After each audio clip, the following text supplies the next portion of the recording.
Halo guys, jumpa lagi dengan aku Ringgi. Selamat datang di channel aku. Jangan lupa like dan subscribe ya. Kali ini aku mau bawain cerita horor yang ditulis oleh ChatGPT. Kayaknya seru deh. Coba kalian simak baik-baik ya. Ini POV-nya POV pertama. Coba. Suara angin yang melolong di antara pepohonan, mulai yang gelap gulita dan hutan yang mencekam. Ini adalah suasana yang menyelimuti malam yang tak akan pernah aku lupakan. Aku ingin mengajak kalian mendengarkan sebuah cerita tentang pendakian yang tak hanya melawan fisik, tetapi juga melawan sesuatu yang jauh lebih gelap dan tak terlihat. Ini adalah kisah yang akan mengubah pandangan kalian tentang gunung, tentang tempat-tempat yang sepi, dan tentang misteri yang tak terungkap. Ini adalah kisah tentang Gunung Murni. Gunung ini jarang sekali didaki, dan itu bukan tanpa alasan. Bukan karena jalurnya yang terlalu berat, tapi karena ada cerita-cerita yang mengelilinginya. Cerita tentang orang-orang yang hilang tanpa jejak. Cerita tentang suara-suara aneh di malam hari. Dan yang paling menakutkan, tentang Dimas. Dimas adalah seorang pendaki berpengalaman. Ia dikenal oleh banyak orang di kalangan pendaki dan sudah menaklukkan banyak gunung. Tapi satu kali, ia memutuskan untuk mendaki Gunung Murni. Sejak itu, ia tak pernah kembali. Tim pencari hanya menemukan tasnya yang tertinggal di bawah sebuah pohon besar, dengan sedikit darah di sekitarnya. Tidak ada petunjuk lainnya, hanya jejak kaki yang mengarah ke dalam hutan dan menghilang begitu saja. Hingga hari ini, tak ada yang tahu apa yang terjadi padanya. Dan sejak saat itu, orang-orang mulai bercerita tentang arwah Dimas yang tak pernah bisa beristirahat. Aku dan 3 temanku, Rudy, Tina, dan Andi, adalah orang-orang yang sering mencari tantangan. Kami sudah mendaki banyak gunung sebelumnya, dan Gunung Murni hanya satu dari sekian banyak tujuan kami. Namun, ada satu hal yang membuat gunung ini berbeda. Yap, kisah Dimas yang hilang. Meskipun kami semua tahu cerita itu, kami tidak takut.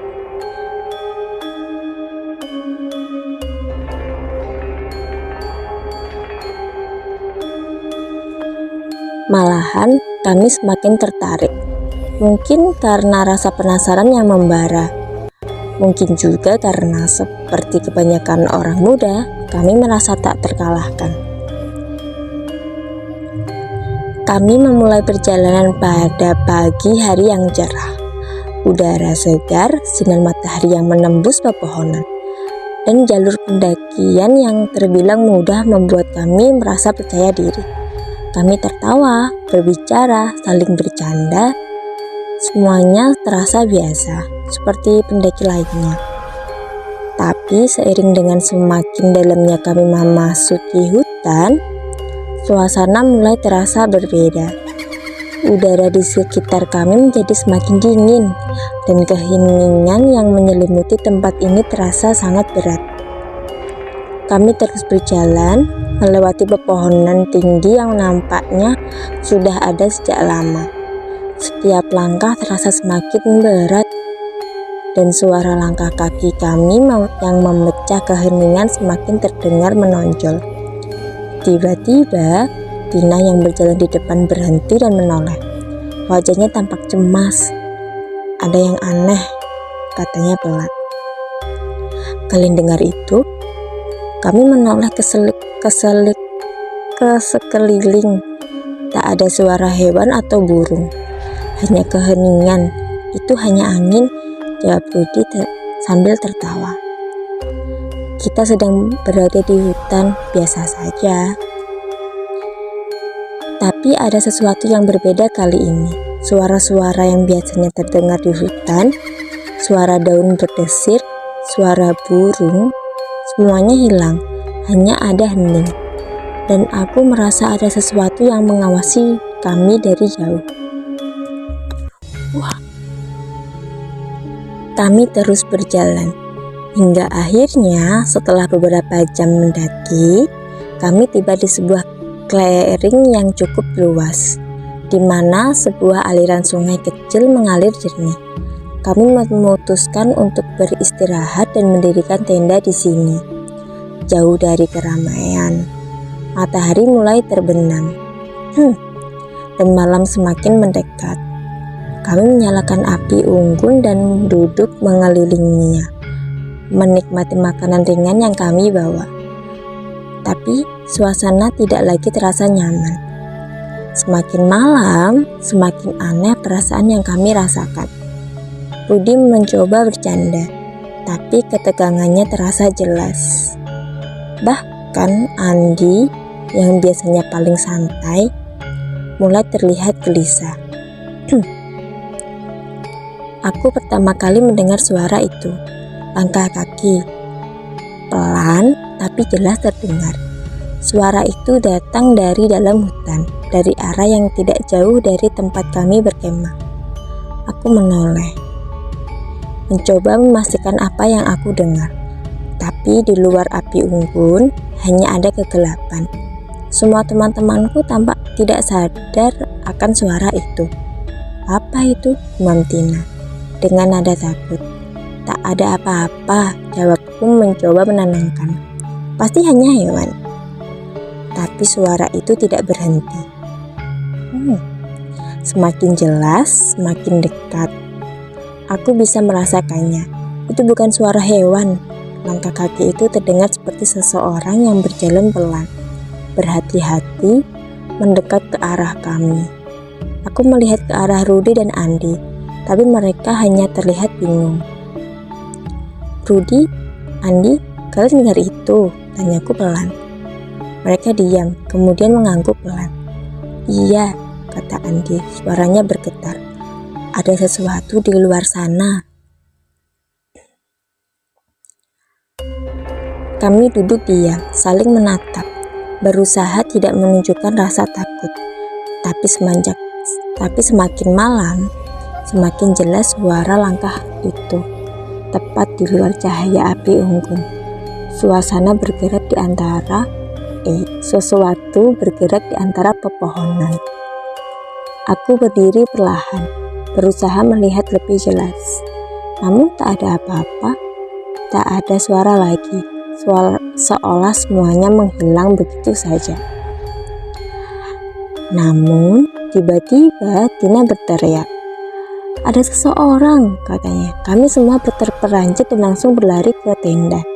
Bersembunyi. Di luar, hanya ada kegelapan yang menelan semua suara. Aku tidak tahu apakah itu hanya imajinasiku, ataukah benar ada seseorang yang mengawasi kami. Tapi perasaan itu, ketegangannya yang memuncak, tak bisa hilang begitu saja. Kami akhirnya memutuskan untuk tidur. Meskipun aku tahu kami semua terjaga, suara langkah itu masih terngiang di telinga. Aku merasa cemas, tapi tidak bisa menjelaskan kenapa. Mungkin karena malam yang begitu gelap, atau karena cerita tentang Dimas yang hilang. Namun, saat aku tertidur, suara bisikan itu mulai terdengar, sangat pelan, seolah-olah datang dari luar tenda. Suara itu memanggil namaku. Dimas, Dimas. Aku terbangun, tubuhku kaku, dan nafas terasa berat. Aku berusaha menenangkan diri, tapi bisikan itu terus terdengar. Mungkin hanya mimpi, pikirku, tapi suara itu kembali lebih jelas. Dimas, Dimas, kembali ikut aku. Aku tidak bisa tenang. Aku membuka tenda, mencoba keluar, dan disambut dengan udara dingin yang menyentuh kulit. Di sana, di antara pepohonan yang gelap, aku melihat sosok tinggi, sosok yang tampaknya tidak manusiawi, berdiri diam memandang ke arah kami. Aku berlari ke tenda, terengah-engah berteriak memanggil teman-temanku. Ada sesuatu di luar sana, ada sesuatu yang mengikutiku. Mereka semua terbangun, tampak bingung, tetapi aku bisa melihat ketakutan di mata mereka. Kami memutuskan untuk turun segera. Kami tidak tahu apa yang kami hadapi, tapi yang jelas malam itu kami merasa bahwa sesuatu yang tidak manusiawi mengawasi setiap langkah kami. Saat kami berlari menuruni gunung, suara langkah kaki itu kembali terdengar, semakin dekat, semakin mendesak. Suara bisikan itu semakin keras, semakin menakutkan. Kami merasa seperti dikejar oleh sesuatu yang tak bisa kami lihat. Tidak ada jalan yang aman. Seperti ada kekuatan yang menahan kami di sana, tidak membiarkan kami pergi begitu saja. Akhirnya, setelah berhari-hari ketegangan, kami sampai di kaki gunung dengan napas terengah-engah. Akhirnya, setelah berlari-lari ketegangan, kami sampai di kaki gunung dengan napas terengah-engah dan tubuh yang lelah. Tapi perasaan itu tidak hilang begitu saja. Bisikan itu masih terdengar di telinga kami. Dimas, Dimas. Keesokan harinya, kami memutuskan untuk kembali ke kota. Namun, ada sesuatu yang tidak bisa kami lupakan. Di dasar gunung, ada batu besar yang terukir dengan simbol aneh. Di sebelah batu itu, kami menemukan peti kecil yang terkubur. Di dalam peti itu, ada foto-foto lama, termasuk satu foto Dimas.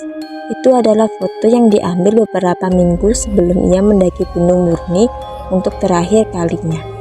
Kami tidak tahu apa yang terjadi, tapi kami tahu satu hal, ada sesuatu yang tak bisa dijelaskan di sana. Sesuatu yang menunggu siapa saja yang berani mendaki Gunung Murni. Jadi, kalian pikir kalian berani mencoba mendaki Gunung Murni? Kalau kalian mendengar suara langkah kaki di malam hari atau bisikan yang memanggil nama kalian, mungkin itu saatnya kalian tahu gunung itu punya cara sendiri untuk membuat kalian tetap tinggal.